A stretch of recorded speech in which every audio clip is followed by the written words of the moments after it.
I was talking in video 1 about my fluorescent light bulbs in the bathroom and how every summer they tend to go out, so they always need to be replaced around the same time each year. 2 years ago it happened to fall over Independence Day. You know, I kind of try to make it stretch. If 1 or 2 light bulbs go out, then I'll wait. But over Independence Day, I think in 2023, my phone went out at the same time as, like, the light bulbs were dying. They finally totally went kaput on the fritz. My phone died over Independence Day, 4th of July weekend, 2023. And I knew that I would have to wait till Tuesday to get a new phone. It had to do with hours, timing, also, you know, double checking my budget, stuff like that. And I knew, like, okay, after I do a dog walk on Tuesday morning, I will get situated, then I'll go over to T-Mobile and, you know, try to get the new phone. So I come back, you know, I was waiting for light bulbs to be refreshed and I needed a new phone. I come back to a very pink bathroom with the lights that had gone out, they turned pink, like the neon signage of a T-Mobile ad, you know what I mean? And it was like some spooky force in the sky.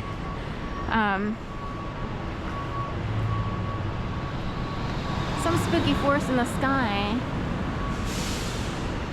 seems very aware that I need to go to T-Mobile to get a new phone, and they're either mocking me through, you know, haha, you know, you only have this kind of budget and you don't want to have to pay for a phone.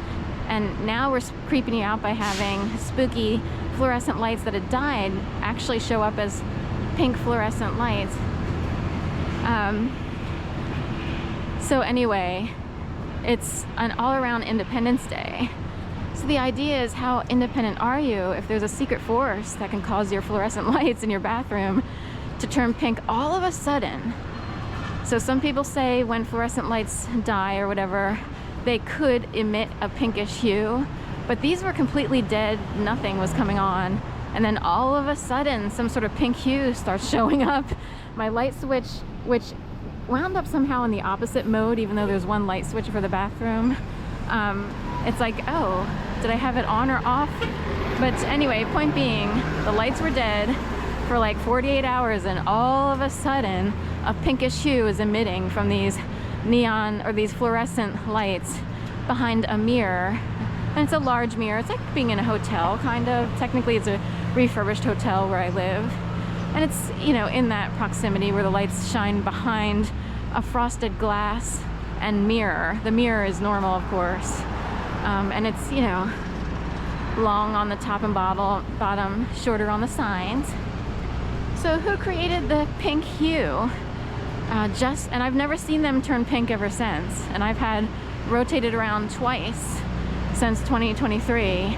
I guess this would be the second time, who knows, but point being, I've never seen that pink hue ever again, and the light bulbs have had to be replaced, you know, since then.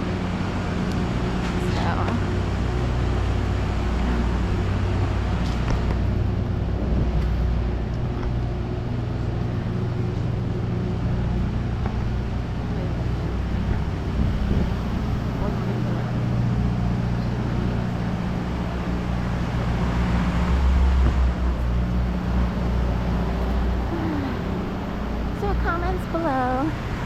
What would you do if things like this turned up in your life and you're like, would you think it's a friend from outer space, or a special spy who's always watching over you without paying you, or meeting you as a person, or hanging out with you, inviting you to the Christmas party?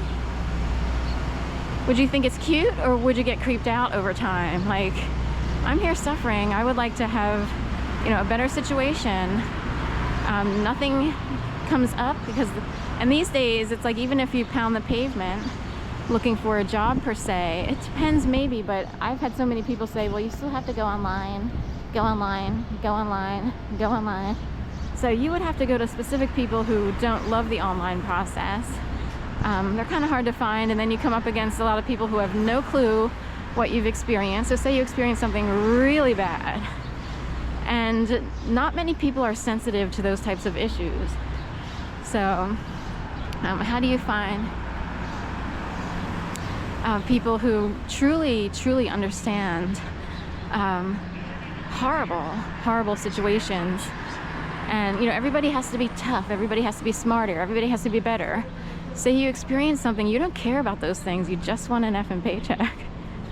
A steady one to be able to have a small home and a cat and dog, pay mortgage as opposed to rent to the man, you know what I mean? And no one out there really gets it. They would have to experience it. Some people might know that what they do causes extreme harm to people. And it's like, if you're not well connected through family or this, that, and the other, how do you know who to turn to? Who's going to be aware, sensitive, and able to, you know, open up a position for you? A lot of jobs are created. So there are people in jobs, and were they created on purpose just so that you can pay your bills? I'm happy just paying my bills. I guess some people try to shoot for the stars, dreams, but some dreams are just, can I have a paycheck and be able to have a normal life? As a writer, I kind of had some dreams, but it was more like I knew that you could potentially get lower grade gigs and still get like an advance for, say, nonfiction books. And, you know, you can propose. The thing is, there's a lot of work that you do without getting paid. Proposals, query letters, it's out the ASS. And how much work you do without getting paid, and how much rejection can come along with it. And it all boils down to not necessarily skill. It can be a first off snap judgment by agents and editors, even at lower levels. So some people sustain just a normal income as if they were, you know, an executive assistant, you know, or working at a bank or whatever, as writers. They don't need to shoot for the stars per se, you know what I mean?